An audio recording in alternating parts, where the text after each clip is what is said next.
Assalamualaikum warahmatullahi wabarakatuh. Saya Asy Mustafa.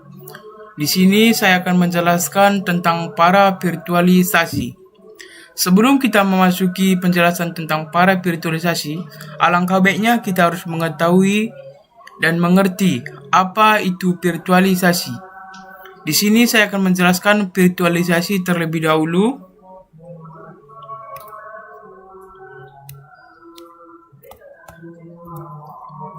Virtualisasi yaitu apa itu virtualisasi? Untuk memahami mesin virtual berbasis kernel atau KPM dengan benar, Anda perlu lebih dahulu memahami beberapa konsep dasar dalam virtualisasi. Virtualisasi adalah proses yang memungkinkan komputer untuk berbagi sumber daya perangkat keras dengan banyak lingkungan yang terpisah secara digital. Setiap lingkungan virtual berjalan dengan sumber daya yang dialokasikan seperti memori, daya pemrosesan, dan penyimpanan. Dengan virtualisasi, organisasi dapat beralih di antara sistem operasi yang berbeda pada server yang sama tanpa perlu memerlukan boot ulang.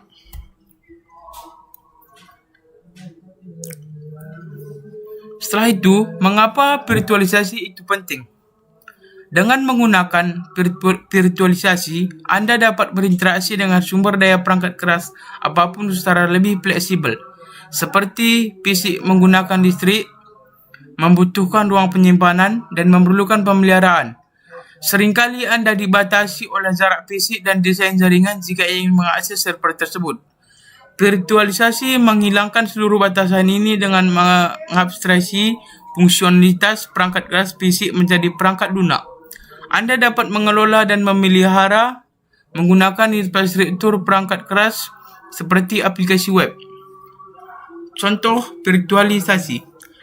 Coba teman-teman bayangkan sebuah perusahaan yang memerlukan server untuk 3 fungsi, yaitu menyimpan email bisnis dengan aman, menjalankan aplikasi yang digunakan, menjalankan aplikasi bisnis internal.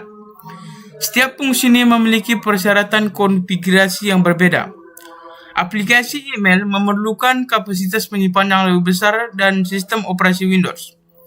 Aplikasi yang digunakan pelanggan memerlukan sistem operasi Linux dan daya pemrosesan yang tinggi untuk menangani jumlah besar lalu lintas situs web. Yang ketiga, aplikasi bisnis internal memerlukan IOS dan memori internal RAM yang lebih besar.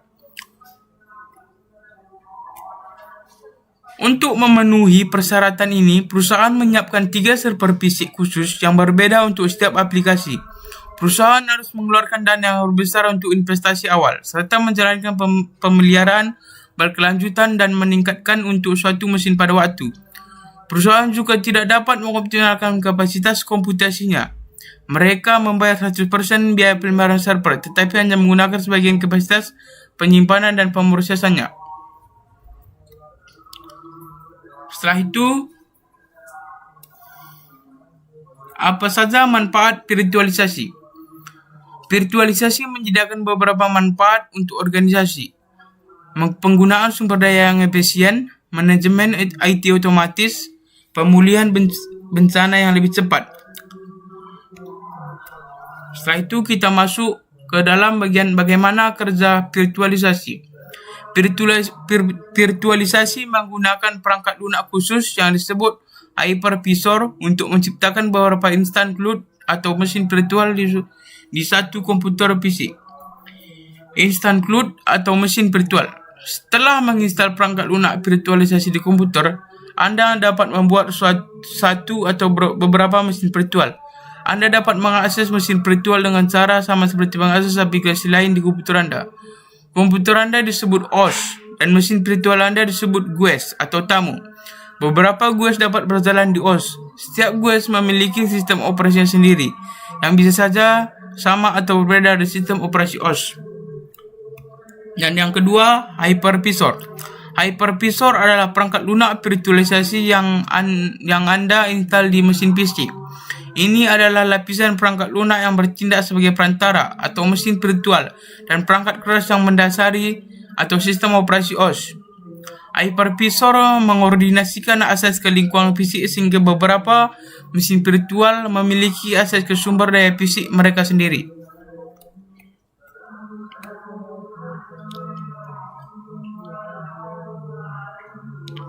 Nah, sekarang kita harus mengetahui tipe-tipe virtualisasi.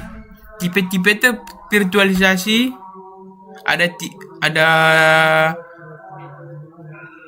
5, yaitu yang pertama virtualisasi server, yang kedua virtualisasi penyimpanan, dan yang ketiga virtualisasi jaringan, dan yang keempat virtualisasi data, dan yang kelima virtualisasi aplikasi.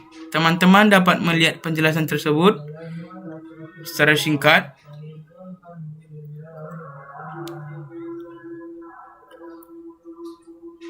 Setelah kita mengetahui dasar-dasar dari virtualisasi, di sini saya akan masuk pada inti penjelasan saya, yaitu penjelasan tentang para virtualisasi. Nah, di sini kita memasuki penjelasan dan pengertian para virtualisasi. Apa itu para virtualisasi?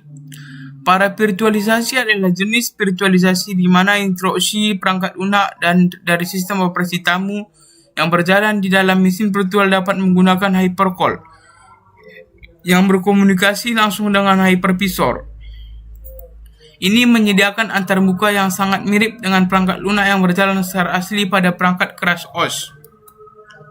Manfaat utama para virtualisasi adalah ketika instruksi tidak kompatibel dengan virtualisasi penuh atau ketika akses lebih cepat ke perangkat keras yang mendasarinya diperlukan karena alasan kinerja.